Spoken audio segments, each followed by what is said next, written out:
Cupid and Psyche. Once upon a time there lived a king who had 3 daughters. The 2 elder girls were very fair, and many were their suitors, but the youngest was so beautiful that it was whispered in the city that the goddess Aphrodite was not her equal in loveliness, and as she walked through the streets men touched their foreheads, and bowed low to the ground, as if Aphrodite herself had passed by. Now it was not long since the shepherd Paris had given the goddess the golden apple, in token that neither on the earth nor even on Olympus was a woman to be found as fair as she.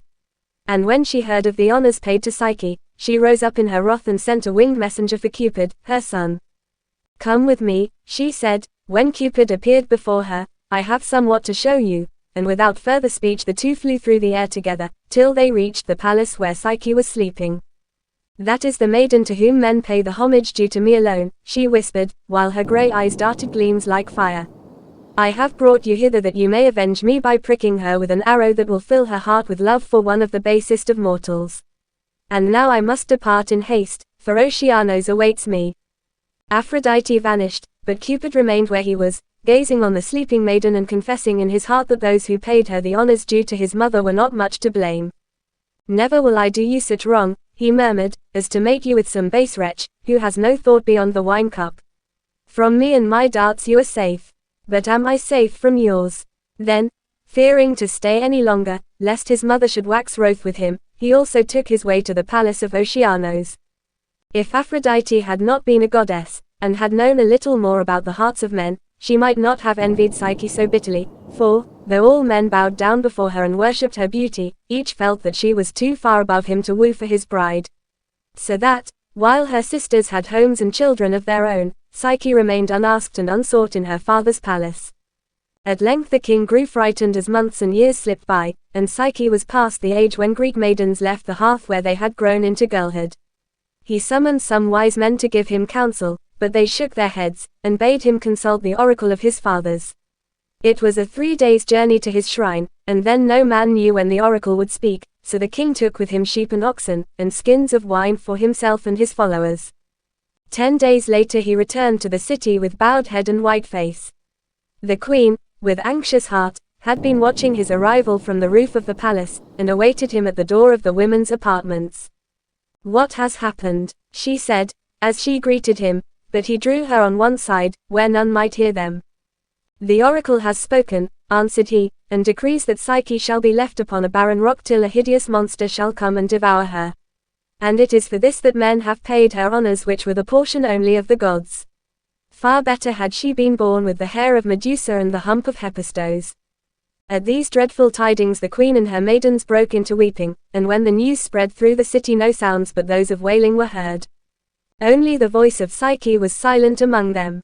She moved about as one that was sleeping, and indeed she felt as if the boat, with its grim ferryman, had already borne her across the Styx. So the days passed on, and one evening a white-clad priest arrived from the shrine to bid the king tarry no longer. That night a sad procession left the gates of the city, and in the midst was Psyche, clad in garments of black, and led by her father, while her mother followed weeping behind. Singers wailed out a dirge, which was scarcely heard above the sobs of the mourners, and the torches burned dimly and soon went out. The sun was rising when they reached the bare rock on top of a high mountain where the oracle had directed that Psyche should be left to perish. She made no sign when her father and mother took her in their arms for the last time, and, though they cried bitterly, she never shed a tear. What was the use? It was the will of the gods, and so it had to be. Not daring to look back, the king and queen took their way home to the desolate palace, and Psyche leaned against the rock trembling with fear lest every moment the monster should appear in sight. She was very tired, for the road to the mountain had been long and stony, and she was likewise exhausted by her grief, so that slowly a deep sleep crept over her, and for a while her sorrows were forgotten. While she thus slumbered, Cupid, unknown to herself, had been watching over her, and at his bidding Zephyr approached and played round her garments and among her hair. Then, lifting her gently up, he carried her down the mountain side, and laid her upon a bed of lilies in the valley. While she slept, pleasant dreams floated through her mind, and her terrors and grief were forgotten. She awoke feeling happy, though she could not have told why, for she was in a strange place and alone. In the distance, through some trees, the spray of a fountain glimmered white, and she rose and walked slowly towards it. By the fountain was a palace, finer by far than the one in which Psyche had lived, for that was built of stone, while this was all of ivory and gold. Vast it was, and full of precious things, as Psyche saw for herself when, filled with wonder mixed with a little fear, she stepped across the threshold. This palace is as large as a city, the maiden said aloud, as she passed from room to room without coming to an end of the marvels, but how strange to find that there is no one here to enjoy these treasures, or to guard them. She started, as out of the silence a voice answered her. The palace with all it contains is yours, lady. Therefore, bathe yourself, if you will, or rest your limbs upon silken cushions, till the feast is prepared, and we your handmaids clothe you in fine raiment. You have only to command, and we obey you. By this time all fear had departed from Psyche, and with gladness she bathed herself and slept. When she opened her eyes she beheld in front of her a table covered with dishes of every kind, and with wines of purple and amber hues. As before, she could see no one, though she heard the sound of voices, and when she had finished, and lay back on her cushions, unseen fingers struck a lyre, and sang the songs that she loved. So the hours flew by, and the sun was sinking, when suddenly a veil of golden tissue was placed on her head, and at the same time a voice that she had not heard spoke thus. Dip your hands in this sacred water, and Psyche obeyed, and, as her fingers sank into the basin she felt a light touch, as if other fingers were there also. Break this cake and eat half, said the voice again, and Psyche did so, and she saw that the rest of the cake vanished bit by bit, as if someone else were eating it also. Now you are my wife, Psyche, whispered the voice softly. But take heed to what I say, if you would not bring ruin on yourself, and cause me to leave you forever. Your sisters, I well know, will soon seek you out, for they think they love you, though their love is of the kind that quickly turns to hate. Even now they are with your parents weeping over your fate, but a few days hence they will go to the rock, hoping to gather tidings of your last moments. It may chance that at last they may wander to this enchanted place, but as you value your happiness and your life, do not answer their questions, or lift your eyes towards them. Psyche promised she would do her unseen husband's bidding, and the weeks slipped swiftly by, but one morning she felt suddenly lonely and broke into wailing that she might never look on her sisters' faces again, or even tell them that she was alive. All the long bright hours she sat in her palace weeping, and when darkness fell, and she heard her husband's voice, she put out her arms and drew him to her. What is it? He asked gently, and she felt soft fingers stroking her hair. Then Psyche poured out all her woe. How could she be happy, even in this lovely place, when her sisters were grieving for her loss? If she might only see them once, if she might only tell them that she was safe, then she would ask for nothing more. If not, why, it was a pity the monster had not devoured her. There was a silence after Psyche had poured forth her entreaties, and then the bridegroom spoke, but his voice seemed somehow changed from what it had been before. You shall do as you wish, he said, though I fear that ill will come of it. Send for your sisters if you please, and give them anything that the palace contains. But once again let me beseech you to answer nothing to their questions, or we shall be parted forever. Never, never, shall that be, cried Psyche, embracing her husband with delight. And, whoever and whatever you may be, I would not give you up, even for the god Cupid. I will tell them nothing, but bid, I pray you, Zephyr, your servant, to carry them hither tomorrow, as he carried me. Next morning Zephyr found the two sisters seated on the rock, tearing their hair and beating their breasts with sorrow. Psyche, Psyche, they cried, and the mountains echoed, Psyche, Psyche, but no other sound answered them. Suddenly they felt themselves gently lifted from the earth, and wafted through the air to the door of the palace, where stood Psyche herself. Psyche, Psyche, they cried again, but this time with joy and wonder, and for a while they forgot everything else in the world. Then Psyche bade them tell her of her father and mother, and how the days had passed since she had left them, and she pictured to herself the gladness when they heard how different had been her fate from that which the oracle had foretold. After her sisters had made known to her everything they had to tell, Psyche invited them to see the palace, and, calling to the voices, ordered them to prepare baths with sweet-smelling spices, and to set forth a banquet for her guests. At these tokens of riches and splendor, envy began to arise in their hearts, and curiosity also. They looked at each other, and the glances of their eyes promised no good to Psyche. But where is your husband? Asked the eldest. Are we not to see him also? Yes, said the other, you have not even told us what he is like, and our mother will assuredly wish to know that. Their questions recalled to Psyche's mind the danger against which she had been warned, and she answered hastily. Oh, he is young and very handsome, the handsomest man in all the world, I think. But he spends much of his time in hunting, and has now gone far into the mountains to chase the boar. It was thus that, feeling myself lonely, I sent a messenger for you. And now, come and choose what you will out of the treasure chamber, for the hour of your departure draws nigh. The sight of gold and precious stones heaped up in the treasure chamber only made the sisters more jealous than before, but their jealousy did not prevent their carrying off the most splendid necklaces they could find before Psyche summoned Zephyr to bear them unseen back to their own homes. Why has fortune treated her so differently from us? Cried the eldest, before they were out of sight of the palace. Why should she have boundless riches, and be married to a man who is young and handsome, and own slaves who fly through the air as if they were birds? Far indeed are the days when she sat in our father's house, and no suitor came to woo. But, though she was lonely and forlorn enough in the city, here she is treated as if she were a goddess, while I am linked to a husband whose head is bald, and whose back is a hump.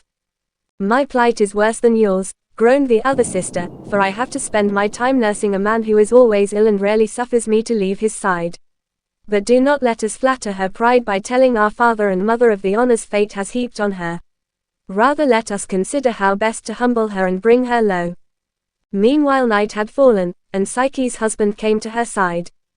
Did you take heed to my warnings, asked he, and refuse to answer the questions of your sisters?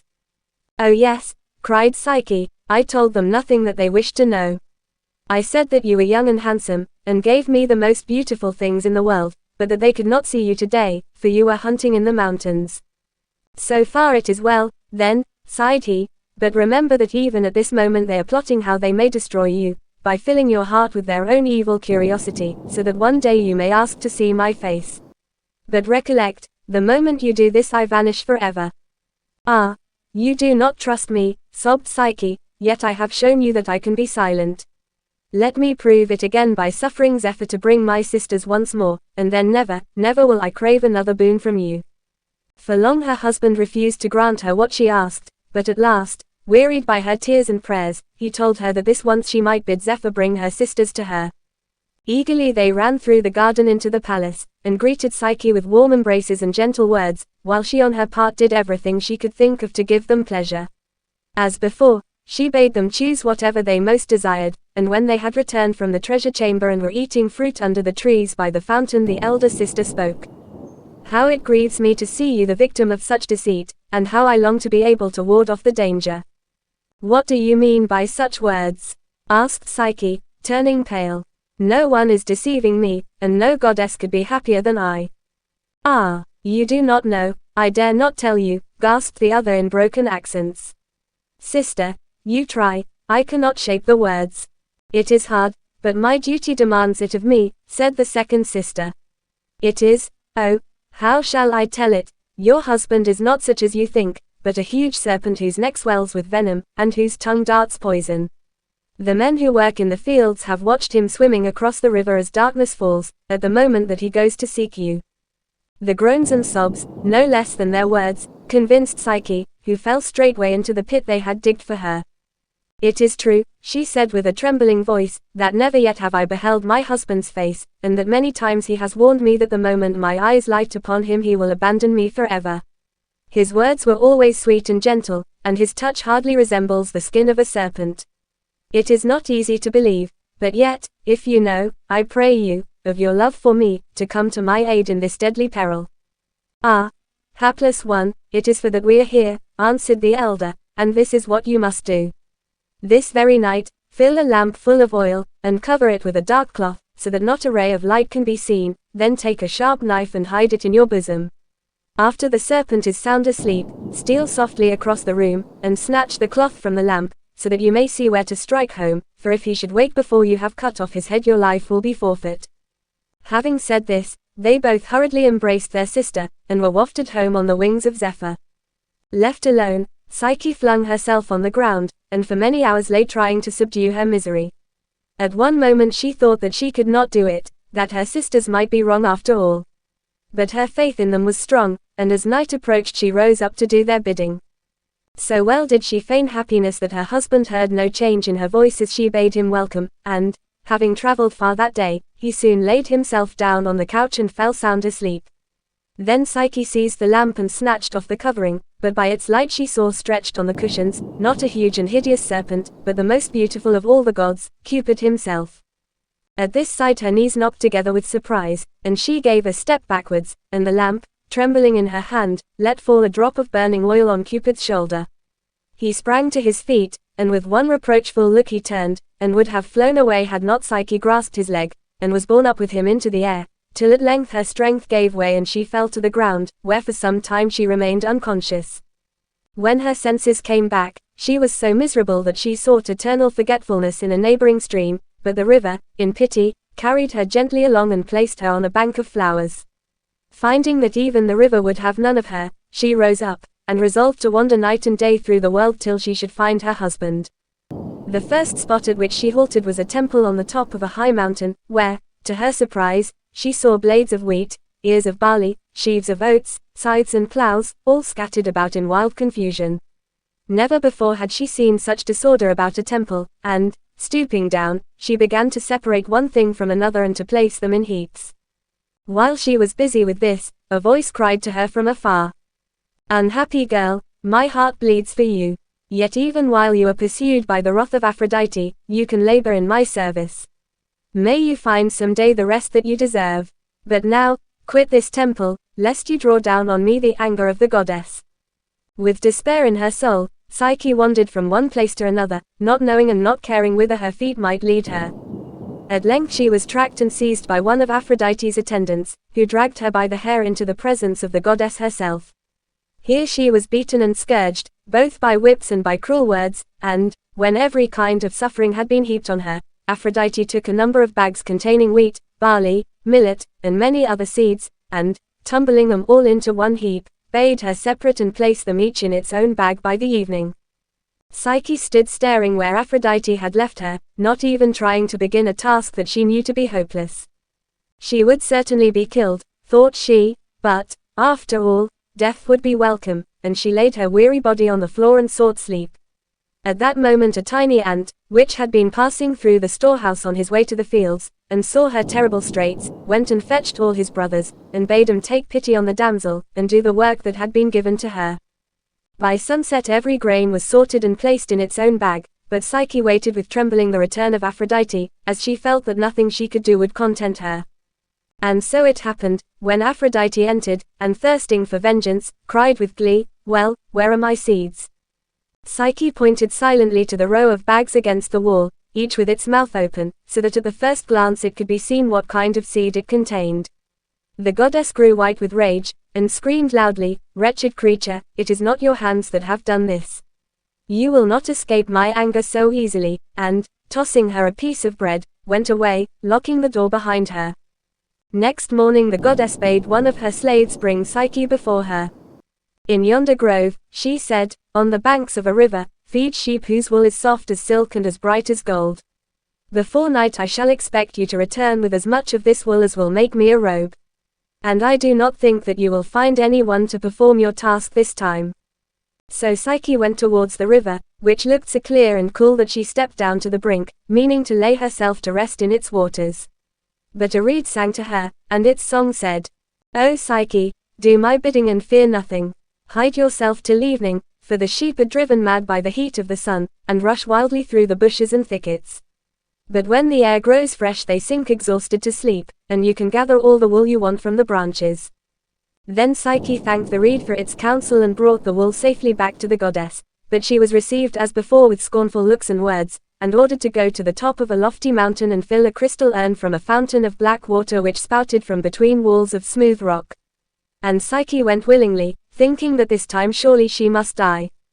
But an eagle which was hovering over this dark and awful place came to her aid, and taking the urn from her he bore it in his beak to the fountain, which was guarded by two horrible dragons. It needed all his strength and skill to pass by them, and indeed it was only when he told them that Aphrodite needed it to give fresh luster to her beauty that they ceased to snap at him with their long fangs. Joyfully the eagle bore back the urn to Psyche, who carried it back carefully in her breast. But Aphrodite was still unsatisfied. Again and again she found new errands for Psyche, and hoped that each one might lead her to her death, though every time birds or beasts had pity on her. If Cupid had only known his mother's wicked schemes, he would have contrived to stop them and to deliver Psyche. But the wound on his shoulder where the burning oil had fallen took long to heal, and for some time he was in ignorance of all that Psyche was suffering. At last, however, the pain ceased, and his first thought was to visit Psyche, who, nearly fainting with joy at the sound of his voice, poured forth all that had happened since the dreadful night which had destroyed her happiness. "Your punishment has been sore," said he, "and I have no power to save you from the task my mother has set you. But while you fulfill this I will fly to Olympus, and beseech the gods to grant you forgiveness, and, more, a place among the immortals." And so the envy and malice of Aphrodite and the wicked sisters were brought to naught, and Psyche left the earth, to sit enthroned on Olympus. Apuleius.